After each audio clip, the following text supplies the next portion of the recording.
আসসালামু আলাইকুম এভরিওয়ান। আজকে আমরা এসেছি চন্দনমারিয়া। এটি রাজশাহী জেলার পুঠিয়া উপজেলার শিলমারিয়া ইউনিয়নে অবস্থিত। এখানে আমরা এসেছি আপনাদেরকে কিছু গরু দেখাতে। সো বন্ধুরা, কথা না বাড়িয়ে চলে যাচ্ছি গরুগুলো দেখাতে। এটা হলো রাজাবাবু। এটা রাজাবাবু কারণ এর চালচলন পুরোটাই রাজার মতন।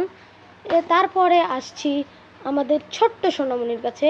এর নাম মেঘলা, কারণ এটি মেঘ দিনে হয়েছে। এর নাম সাহেব। এটি একদম সাদা, ওর জন্য এর নাম সাহেব। এর দাম প্রায় 1.5 লক্ষ টাকা। এর দাম 2.5 লক্ষ টাকা। ওর দাম না হলেও 1 লক্ষ টাকা তো হবেই।